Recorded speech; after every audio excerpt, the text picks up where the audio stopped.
Baik, selamat berjumpa kembali dalam Teras Siniar Balai Bahasa Provinsi Daerah Istimewa Yogyakarta bekerjasama dengan HISKI Komisariat Universitas Ahmad Dahlan dan juga HISKI Komisariat Balai Bahasa.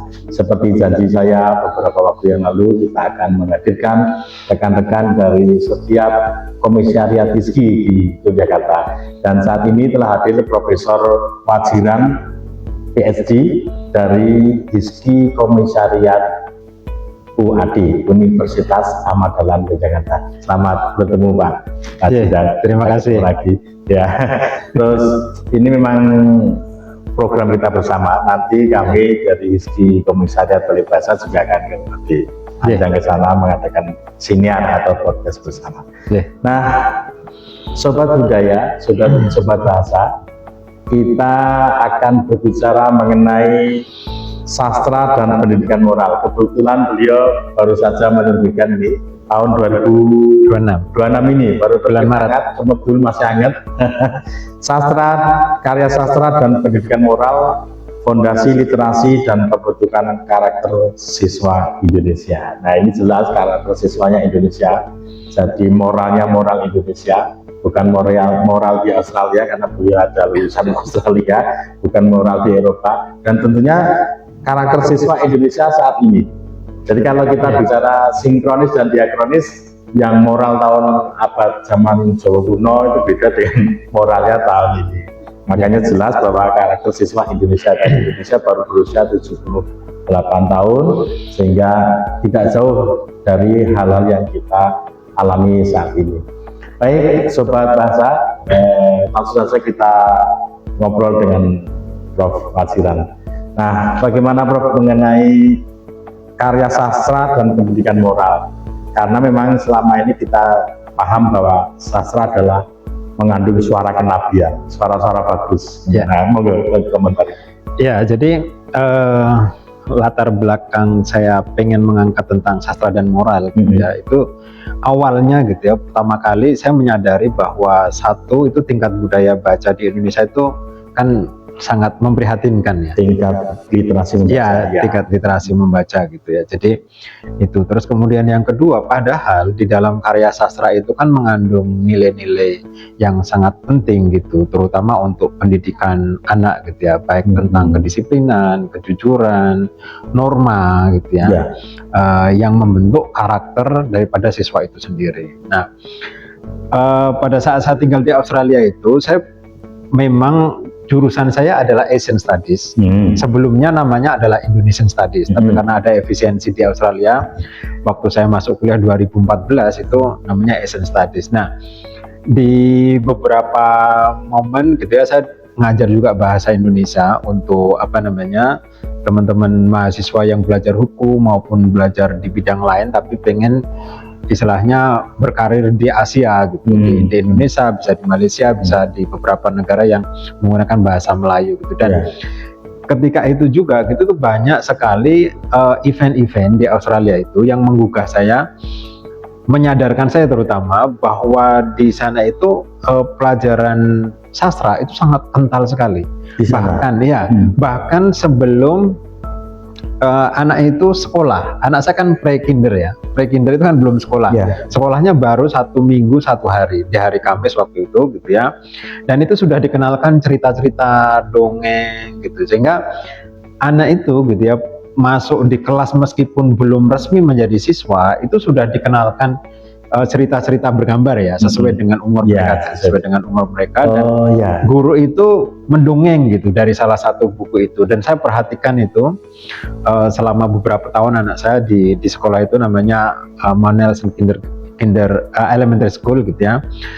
Di situ banyak sekali fasilitas-fasilitas yang disediakan sekolah itu untuk membaca gitu.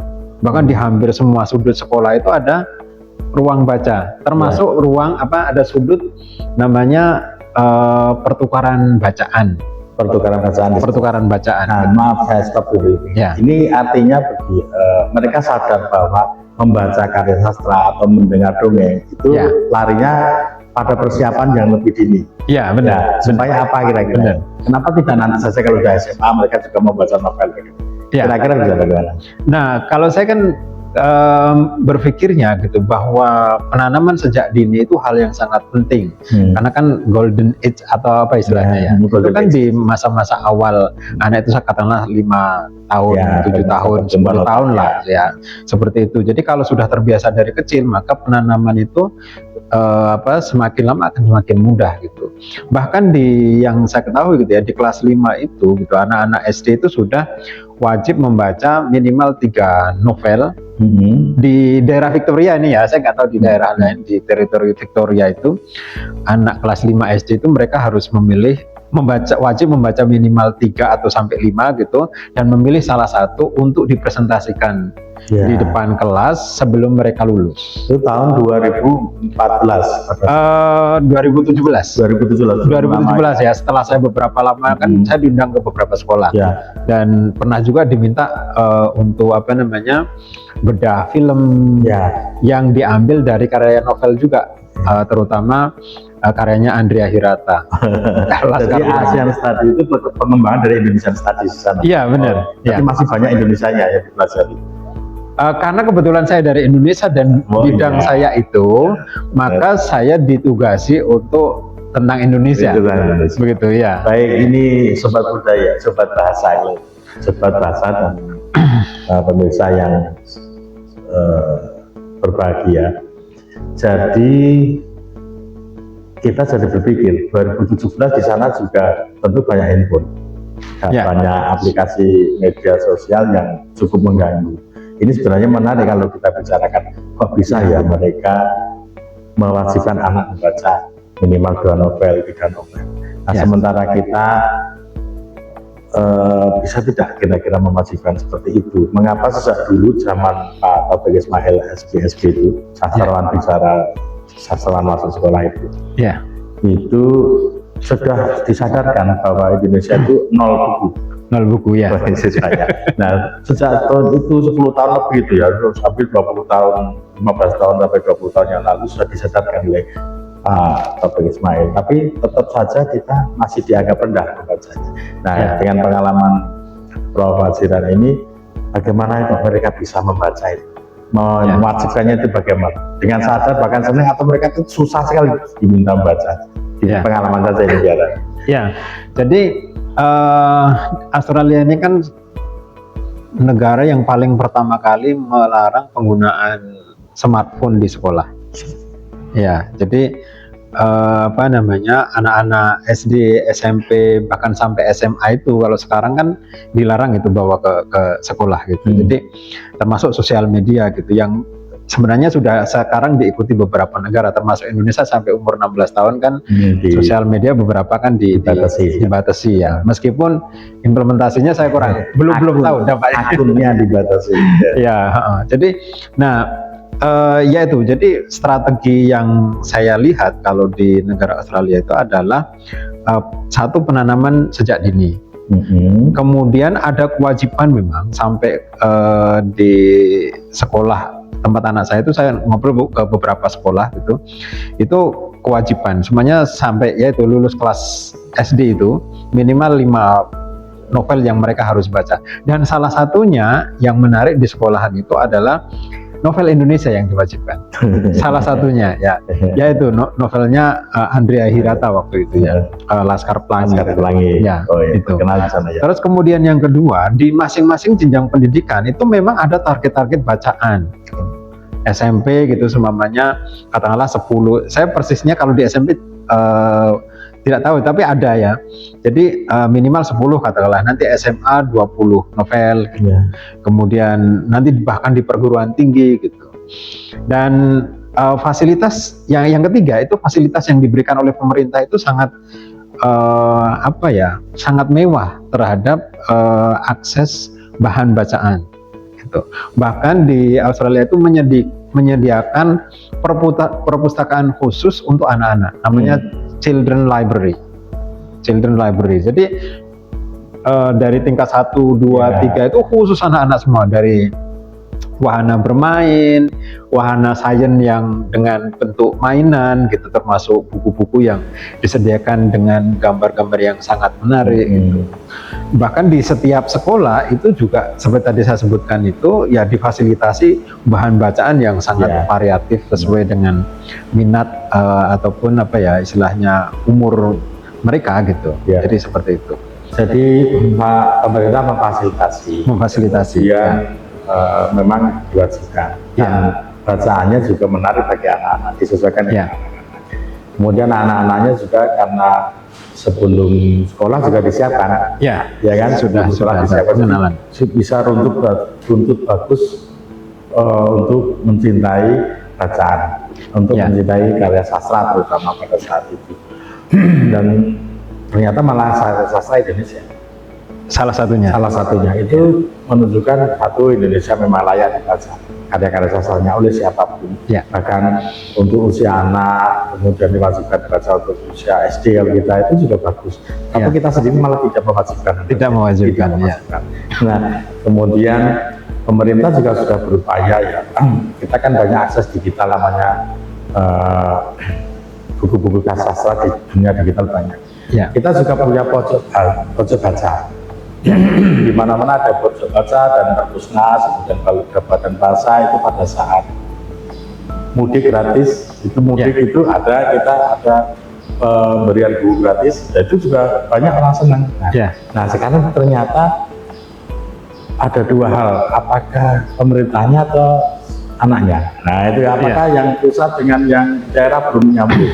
Nah itu di tengah-tengah itu ada siapa sebenarnya yang berkewajiban, karena saya pikir yang saya tahu sebatas pengetahuan saya itu Badan Bahasa, dari Kementerian Pendidikan Dasar Menengah, kemudian dari Perpusnas RI itu memproduksi terus karya-karya sastra baik untuk anak maupun yang jenjang biasa. Dan di antara terus kemudian mereka juga mencetak beribu-ribu buku untuk dikirimkan ke daerah-daerah. Dikirim Pak, itu sudah gratis dikirim. Kemudian ada berbagai upaya menyosialisasikan. Nah, kemudian sampai di sekolah. Nah, ini sekarang yang saya tidak paham di sekolah bagaimana. Tapi yang jelas kita sepakat bahwa buku karya sastra apapun bukunya sebenarnya bukan hanya karya sastra. Itu harus sejak usia dini ditanamkan. Nah, sebenarnya Hizki bisa bersambung tangan ini. Hizki masuk sekolah. Mengenalkan karya sastra. Kalau dulu kan harus Pak Taufik Ismail yang Jakarta, sekarang yang di setiap daerah. Nah, ini Bu Prof. Novi Anugrah Hikri kalau menyaksikan, Hizki bisa punya banyak komisariat di setiap daerah. Itu bisa bergerak seperti ini. Masuk sekolah dan bisa kerjasama dengan pemerintah daerah setempat. Kembali ke yang moral, sejauh mana efektivitas efektivitas karya sastra itu sebenarnya bisa memengaruhi moral pembacanya. Sebelum nyampe ke situ, Pak Raton, saya menambahkan sedikit terkait tadi efektivitas gitu ya, terutama pengajaran di sekolah. Saya ingin membandingkan, jadi ketika saya di Australia saya kan beberapa kali ya masuk ke sekolahan gitu, diundang sebagai praktisi, kadang sebagai narasumber gitu. Jadi di sini ada perbedaan cara pengajaran. Kalau di teritori Victoria itu seingat saya bahwa model pengajarannya itu lebih menekankan ke sastranya baru ke bahasanya. Berbanding terbalik dengan di Indonesia. Di Indonesia itu menekankan ke bahasanya sementara sastranya itu dikesampingkan, hanya sebagai tambahan saja. Iya betul. itu yang pertama. Jadi modelnya itu berbeda. Padahal kan begini. Jadi orang ketika membaca karya sastra, sebenarnya itu otomatis mereka mempraktekkan bagaimana menggunakan bahasa. Semakin banyak bacaan, maka vocabulary atau kosakata akan bertambah. Semakin banyak membaca, pengetahuan tentang struktur bahasanya semakin paham. Terus kemudian semakin banyak membaca, kemampuan menyerap informasi dari bacaan juga semakin bertambah kan. Gitu. Jadi 3 itu yang penting. Makanya cara pengajaran itu saya kira yang perlu dikoreksi lagi lah, atau dievaluasi kembali gitu di tingkat baik dari SD, SMP sampai SMA itu. Dan ya itu kalau perlu memang ada target SD berapa bacaan, SMP berapa bacaan, SMA berapa bacaan, itu wajib tuh. Terus kemudian yang kedua, kalau sudah cara pengajarannya karya sastra sebagai media untuk mengajarkan bahasa, maka internalisasi nilai itu secara otomatis. Artinya secara tidak langsung bahwa ketika anak itu membaca banyak karya sastra gitu ya, itu kan nilai-nilai itu otomatis akan tertanam di dalam benak mereka gitu. Ya, Jadi secara tidak langsung. Ini nyambung dengan ini ya. Okay. Jadi ada pelajaran bahasa Indonesia subjek predikat objek. Ya. Kuda makan rumput. Ya, sudah selesai. Subjek predikat objek. Kemudian ada kuda makan orang. Subjek predikat objek. Ya. Jadi secara struktur bahasa benar tuh. Ya. Tapi inti di dalamnya kan nggak mungkin kuda makan orang. Ya, tapi ya. strukturnya benar. Strukturnya benar. Subjek predikat objek. Ya. Tapi kuda makan orang. Ya. Jadi ini strukturnya bagus, bahasanya bagus, mengandung subjek predikat objek, kemudian titik benar dan lain-lain. Nah, tapi ternyata internalisasi konsep di sana, kemudian moralnya malah tidak ada. Iya, iya. Nah, secara bahasa benar, tapi secara moral tidak ada. Tidak ada. Tapi seandainya langsung diimplementasikan belajar karya sastra, tentu karya sastra sudah bagus. Dan untuk mencari contoh kalimat cukup yang ada di dalam karya sastra. Dalam karya sastra, ya. Setuju kan saya? Tapi tidak, ini balik bahasa Yogyakarta aja yang senang sastra. Dari 17 itu yang senang tidak sampai 5. Ya. Larinya ke linguistik jadi menata strukturnya padahal jelas struktur saja benar itu nanti akhirnya tidak benar ada konteks dan konteks itu ya. Nah, monggo lanjutkan tentang buku ini boleh sekarang sekalian iklan buku isinya tentang apa ya ini ya.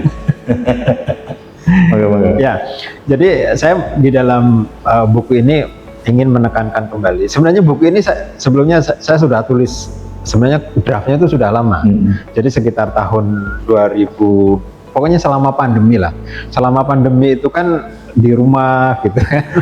Nah itu saya bikin draft gitu, udah lama. Cuman baru bisa terbit terakhir ini. Saya menyadari waktu itu di tahun 2012, karena ini buku sudah lama, jadi hasil penelitian yang saya gunakan fondasinya itu adalah hasil penelitian UNESCO tahun 2012 bahwa budaya baca atau reading habit for Indonesian itu ya, itu hanya 0.001, hanya 0,001. Artinya dari 1000 orang itu hanya 1 orang yang punya reading habit yang bagus gitu.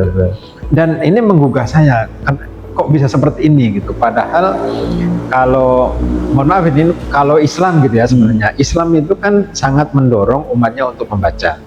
So, buktinya surat yang pertama kali diturunkan itu adalah Iqra, artinya perintah untuk membaca gitu. Bahkan sampai ada hadis itu mangkara harfan min kitabillah kalau hasanah wal hasanatu bi asri amsalihah la aqulu alillah bin harfun wala min harfun wa min harfun. Barang siapa membaca satu huruf dari mushaf Al-Qur'an maka baginya 1 pahala. Dan 1 pahala itu dilipat 10 kali kebaikan. Tidak kukatakan kepadamu alif lam mim itu hanya 1 huruf, tetapi alif 1 huruf, lam 1 huruf, dan mim 1 huruf. Jadi hanya membaca alif lam mim itu sudah dapat 30 kali kebaikan. Ini kan sebenarnya apa? Dorongan untuk umat Islam gitu ya, agar umat Islam itu gemar membaca. Tapi buktinya di dalam kehidupan dikasih ribet pahala banyak tuh loh. Iya, ribetnya banyak. Iya, tapi anehnya ini Pak. Jadi di dunia Islam, bukan hanya di Indonesia, di hampir semua negara Islam itu budaya bacanya itu kalah dengan orang-orang Eropa, dengan orang-orang Amerika, Inggris gitu. Di Pew Research Center tahun 2023 itu Australia itu memang agak menurun ya, 78%. Sebelumnya kan sampai 90% itu kan. Kemudian di Amerika juga menurun. Amerika itu dulu pernah 80%. Iya. Ya mungkin karena pengaruh teknologi dan lain-lain. Tapi yang justru naik itu Singapura, Malaysia. Itu sampai 90%. Iya. Kalau Iran itu tinggi itu Iran. Iya, Iran. Ya, meskipun saya tidak menemukan ini penelitinya siapa ya, tapi saya temukan di di Google itu bahwa Iran itu termasuk negara Islam yang budaya bacanya tinggi selain Malaysia yang saat ini lah tahun-tahun 2023 2024 itu. Jadi itu. Nah, berdasarkan pada itu gitu ya, saya ingin menuliskan sebenarnya kan sastra itu mengandung nilai-nilai yang sangat penting untuk anak-anak, bahkan bisa kalau kita membaca novel motivasi itu bisa memotivasi kita juga, Ya. gitu kan. Nah, makanya saya menulis buku ini gitu ya, saya ingin menyadarkan gitu ya kepada satu orang tua, kemudian yang kedua juga mahasiswa tentunya, dan juga guru ya, bagaimana mengajarkan karya sastra itu. Sehingga di dalam buku ini saya juga tunjukkan contoh-contoh karya yang layak untuk anak sekian, Ya. isinya apa, termasuk bagaimana cara pengajarannya. Karena itu ya saya balik gitu, artinya Ya. sastra itu sebagai media utama gitu ya. Nah, bahasa itu mengikut gitu. Ya. Jadi biar satu, kemampuan bahasanya meningkat, kemampuan atau pemahaman terhadap wacana juga meningkat, nilai moralnya otomatis kan gitu. Masuk di situ gitu ya. Jadi nggak sampai salah contoh tadi. Iya benar ya. Makanya yang saya tulis di sini itu bagian, ini kan pengantarnya Pak Wamen. Ya, Ya, Pak Fajar ya. Jadi saya juga ingin menyampaikan ke istilahnya Mas Wamen gitu kan, saya maksudnya Mas, itu bahwa ini perlu nih dirombak ini cara pengajaran bahasa dan sastra di tingkat sekolah agar multi efeknya itu bisa mengena kepada anak didik. Ya, setuju. Untuk mumpung ada Pak Wamen, nanti disampaikan terus bahwa nanti akhirnya kan gampang kok itu mengubahnya, tidak sulit karena apa? Ya. Soal ujian. Soal ujian nasional itu cukup baca sastranya, itu sudah paham, guru langsung otomatis larinya ke sana. Perlu ganti kurikulum, nanti takutnya ganti kurikulum lagi. Jangan ganti kurikulum, cukup ujian nasionalnya banyak contoh teks dari karya sastra. Jadi untuk SD, SMP, SMA kelas 1, 2, 3 itu karya sastra yang masih dibaca ini ujiannya seperti itu. Iya kan? Nah, nanti bahasanya ikut, sastranya ikut, kosakatanya ikut. Karena pada dasarnya Nusantara itu banyak, bukan artinya banyak karya sastra sejak zaman dulu, banyak karya tulis sejak zaman dulu. Jadi budaya menulis, budaya membaca itu sejak zaman dulu di Nusantara itu sudah bagus. Jadi jangan takut dengan Singapura yang baru saja lahir, Malaysia yang baru saja lahir. Kita kan sudah zaman Empu Sendok itu sudah punya, ya kan, karya sastra dalam prasasti dan lain-lain. Jadi itulah nanti kita bongkar lagi, semangat kita membaca, dan dari membaca karya sastra itu akan mendapat banyak hal. Jadi bisa menjadi sesuatu yang tertanam pada diri kita. Dongeng-dongeng kita tajamkan lagi pada. Ini banyak orang setuju, hanya aplikasinya nanti bagaimana di pendidikan maupun di formal maupun non formal. Terima kasih Pak Wasiran, kita sudah ngobrol di sini dalam rangka meningkatkan kembali pikiran tentang meningkatnya literasi dan moral karya sastra dan meningkatkan habit membaca. Silakan. Terima kasih, sampai ketemu lagi di Teras Senior Balai Bahasa Provinsi DIY kerjasama dengan HISKI Komisariat Balai Bahasa Yogyakarta dan juga HISKI Komisariat Universitas Ahmad Dahlan Yogyakarta. Terima kasih Pak.